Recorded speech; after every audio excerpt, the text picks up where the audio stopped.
শুরুতেই জানাবো সংবাদ শিরোনাম। আওয়ামী লীগ রাজনীতি বা নির্বাচন করবে কিনা ঠিক করবে জনগণ, বললেন মির্জা ফখরুল। জানাবো রাজনৈতিক দলের বিচার, অধ্যাদেশের খসড়ায় উপদেষ্টা পরিষদের অনুমোদন।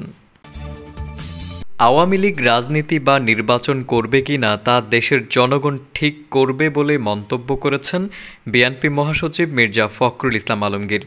বুধবার ফেনীর ফুলগাজীতে খালেদা জিয়ার বাড়ির সামনে বন্যায় ক্ষতিগ্রস্ত শিক্ষার্থী ও জনসাধারণের মাঝে শিক্ষা উপকরণ ও ঢেউটিন বিতরণ অনুষ্ঠানে এসব কথা বলেন।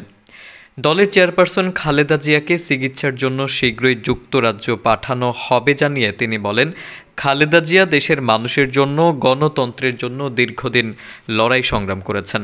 বিগত সরকার মিথ্যা মামলায় তাকে গ্রেপ্তার করে ছোট্ট একটি স্যাঁতস্যাঁতে কক্ষে তাকে আটকে রাখা হয়েছিল। তিনি অসুস্থ, তাকে সহসায় চিকিৎসার জন্য বিলেতে পাঠানো হবে। সেই সঙ্গে যারা দেশের মানুষ হত্যা করেছে, দেশের মানুষকে নির্যাতন করেছে এবং যারা দেশের টাকা বিদেশে পাচার করেছে তাদের অবশ্যই আইনের আওতায় এনে বিচার ও শাস্তির দাবি করেন তিনি।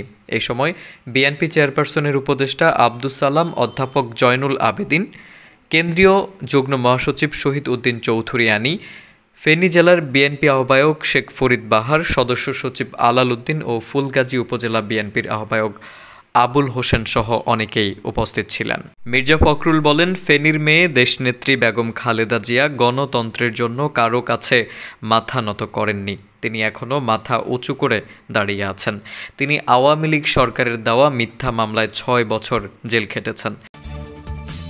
গণহত্যাসহ মানবতা বিরোধী অপরাধের মামলায় বিচারের জন্য আন্তর্জাতিক অপরাধ আইন সংশোধনের খসড়া অনুমোদন করেছে উপদেষ্টা পরিষদ। অধ্যাদেশ জারি হলে মানবতা বিরোধী অপরাধে জড়িত রাজনৈতিক দলের বিচারে সুপারিশ করতে পারবে ট্রাইব্যুনাল।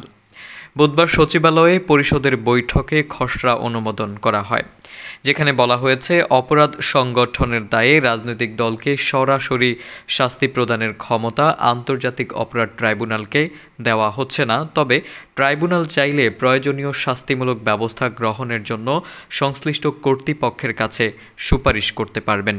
এর আগে বৈঠকে যোগ দিতে বেলা 11টায় সচিবালয়ে প্রবেশ করেন প্রধান উপদেষ্টা ডক্টর মোহাম্মদ ইউনূস।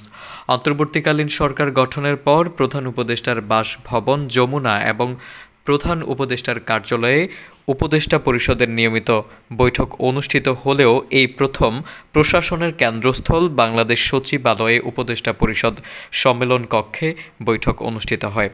এদিকে বৈঠক শেষে প্রধান উপদেষ্টা সচিবালয়ে অফিস করছেন, ফলে সচিবালয় সহ আশেপাশের এলাকায় নিরাপত্তা ব্যবস্থা জোরদার করা হয়েছে।